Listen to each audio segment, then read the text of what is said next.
looking back, it was really the first noisy flight that I heard, where you could tell the guys are really excited about what they had done, and they were anticipating a good 2 games in Florida and then another 2 in Atlanta. Well, they win 1 out of 3 in Florida, and they lose the last 2 games of the series, and they go into a very emotional Monday night game against Tom Glavine and the Atlanta Braves. Rod Beck had a lead in the 9th inning. Fred McGriff hits a home run to beat him. Absolutely crushing, and you could see this one had a chance really to take its toll on the Giants. They come back in a day game the next day, lose that one. Now they've lost 4 in a row, and they're going home to play the Dodgers. They're going home to play the Dodgers, who are red hot. And this, I think, was Dusty Baker's best managing job of the year. What he did from the manager's seat in the front part of the plane to the last seat where the players sit in the back of the plane between Atlanta and San Francisco was absolutely magical. It wasn't a very upbeat plane ride home. But, you know, Dusty does a great job of coming back and keeping everybody loose. I think he just took time to say, you know, we have a series coming up, and, you know, it's important, and just to put your right game face on for the series. It was an unspoken communication amongst everyone. It was an unspoken confidence, unspoken gathering of the troops. And on that flight back from Atlanta, it was, we knew that we would be ready to go. When the Giant players got off the plane in San Francisco that night, they were focused and they were ready to take on the dreaded Dodgers. Bring on the Dodgers. Before we relive September's Giants-Dodgers series with manager Dusty Baker, here's more testimony to the excitement of Giants baseball.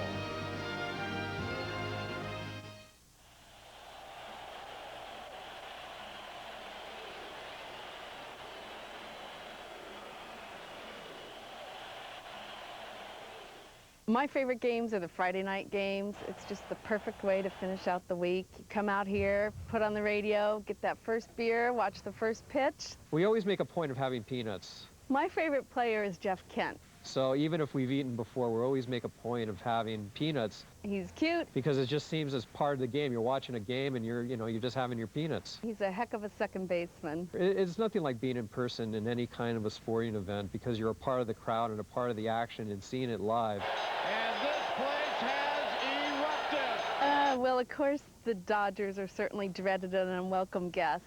And then the Braves are right behind them. I will always despise them for the '93 season. Base hit right field. Andrew Jones has a cannon. Here comes Powell. Here's the throw. He's safe and the game is over. Okay, it's getting embarrassing talking about Jeff Kent. My friends, I'll refer to him as my boyfriend because that's what I call him. He's so cute out there. Do not use that, please. Introducing a Giants ticket plan the whole family can get into. Take our most popular package, the 17 best games, with your choice of any reserved seat, and you'll have the best players in baseball at your feet all season long for as little as $85. Enjoy affordable tickets and a relaxed atmosphere. Relaxed, that is, until the next Barry Bonds homer goes screaming toward the fences. All tickets are on sale now, so call 1-800-SF-GIANT today. What more needs to be said then? It was September, and the Giants were playing the Dodgers.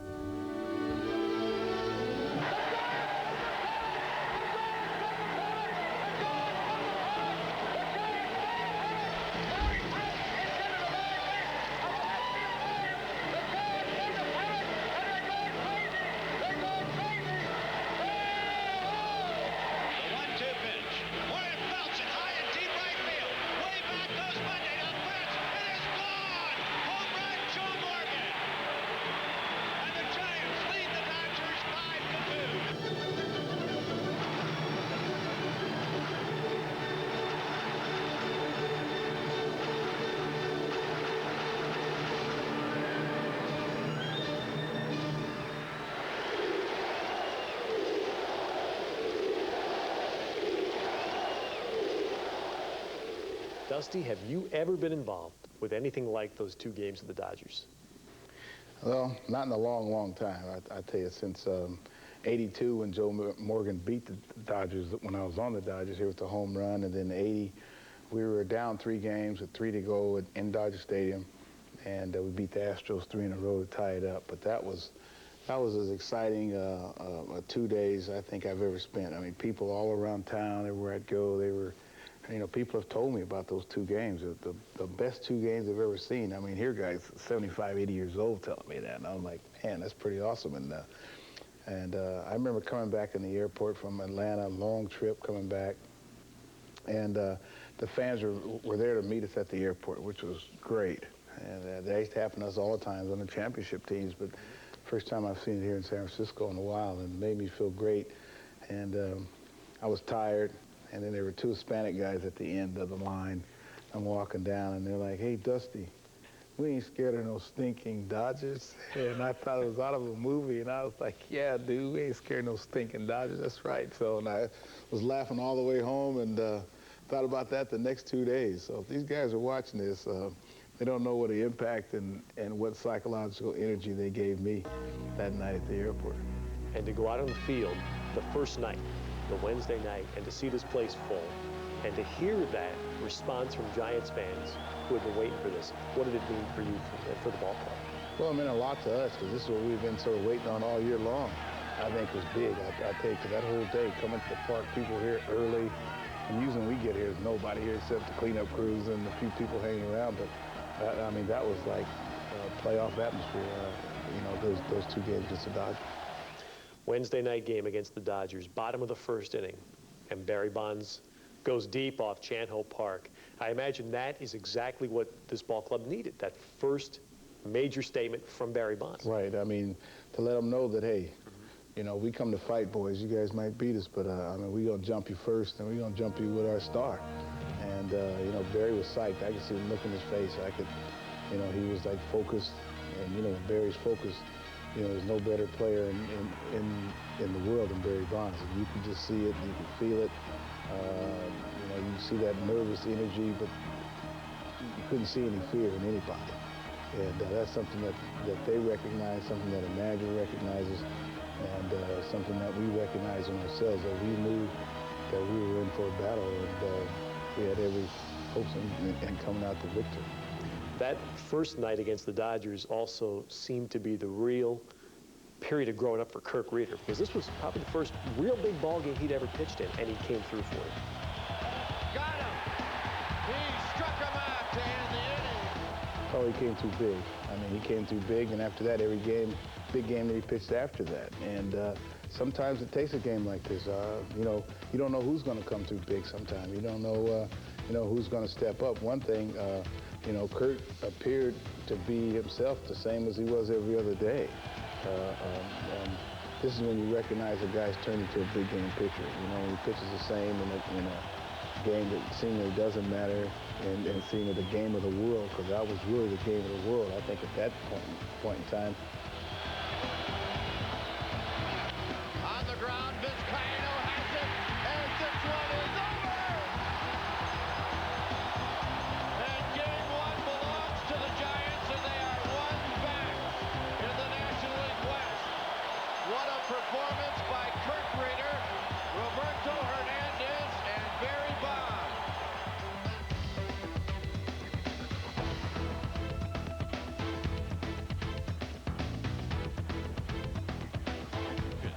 JT hits it high, hits it deep, hits it out of here.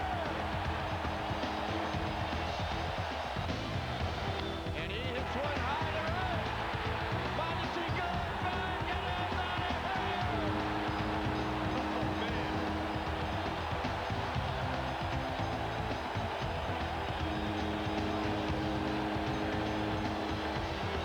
And this place has erupted. Now, the second game, the day game, looked good because the club jumped out early. Terry Mulholland was pitching well in a very big start for him, but the Dodgers showed really what they had showed the second half of the year when they had made a comeback. Here they are coming back again to tie this particular game. Well, you know, anytime you got some big bats over there like they have, you know, with Piazza and Karros and Mondesi, you know, who I think is one of the most feared young players in the game today, and Todd Zeile, those guys start swinging the bat.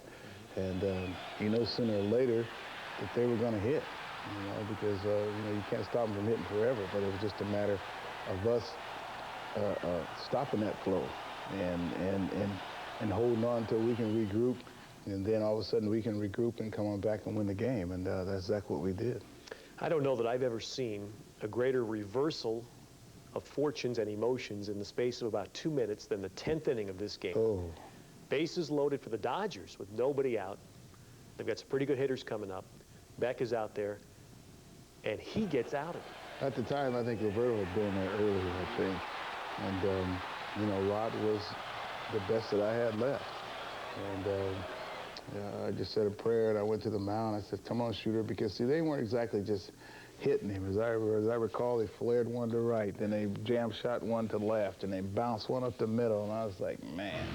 And so I went to the mound. I said, hey, shooter, I said, I know, man, that you've, been complaining some about not, pitching. Roberto's pitching. I said, now it's your chance. I said, it seems like your career is on the line. Mine is too. You're the best, so let's go. I said, dig as deep as you can, and for any bit of knowledge that you ever thought of thinking about or learned, during your career to try to get out of this situation. And that's what he did. Murray, a switch hitter. Swinging a chopper to Kent. He has to come home. There's one. The throw to first. Double play. He got out of it. I don't believe it. Eddie Murray. And it goes. 4, 2, 3. And we're going to the bottom of the 10th. The thing that I remember after the double play was prior to Brian Johnson's home run, I remember Carroll hit a ball to left field that looked like it was gone. And I was like, oh, no. And all of a sudden, the wind blew it back. I could tell the way Barry was playing the ball that he had action on catching it. And I was like, oh, no. And I watched Barry. I said, yeah, we got a chance. And Barry ran in and caught it. I said, okay, boys, we got action, Brian Johnson, 2 for 4 with a walk. And he hits one high to deep left field. Hollingsworth is going to get the wall.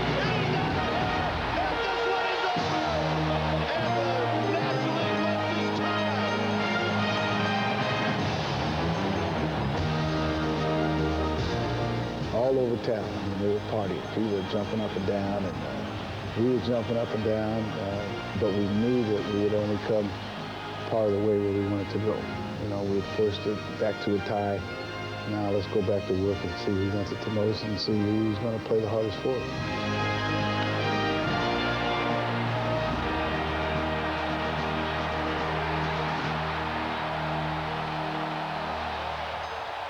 I told Kirk Reeder, actually, in the game, I said like the 7th inning or so, I think it was a tie game. I can't remember what the score was, but I felt like it was going to go long. And I told Kirk, I go, Brian Johnson's going to win this game for us. And he did.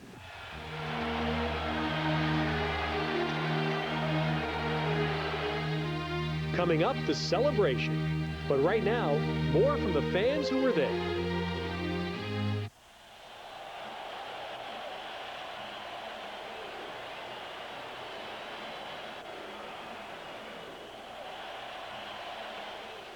The reason we're sitting so we don't fight. Say, this way, I can hit her over the head. No, that's not the reason. I think the games with the Dodgers were the best exciting ones. In time, they got him. I saw every game. The whole bottle of wax. The whole bottle of wax. But if anybody else is sitting in their seat, look out, because you're going to get kicked out in a hurry. We like the baseball, we like the team, and not only that, but we like the friends that are sitting around us. I think that she's a bigger fan now. Yeah, I think so, too. My turn? Okay, well, anyhow, I've been going since 1960.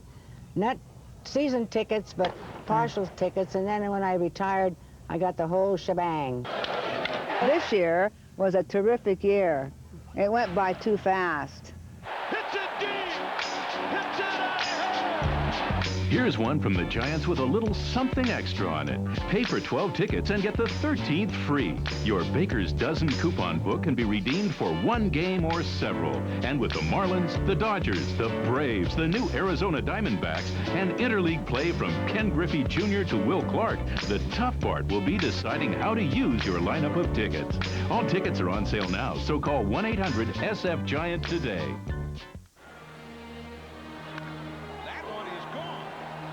Giants are ahead. Bye-bye, baby. Over the bleachers.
Dusty is our rudder. He is the foundation of our team. Through good and bad, you can count on him to stay the course.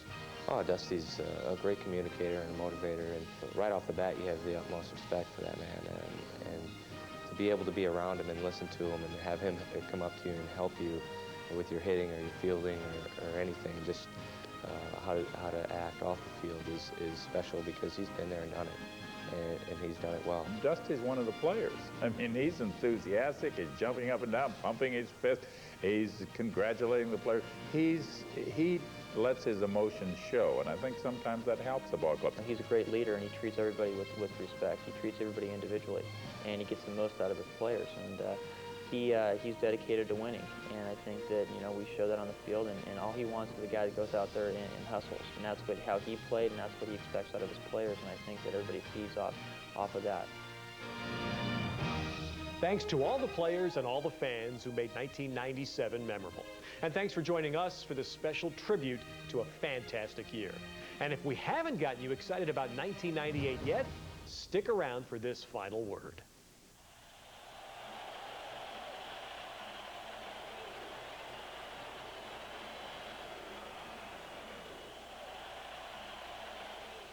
I have been a Giants fan for many, many years, and nothing was more special than what took place on the clinching game of the 1997 season, where I was in this seat, a great seat if I might add, on that field when I watched Rod Beck, the shooter, close it down with a strikeout, and the magic begun.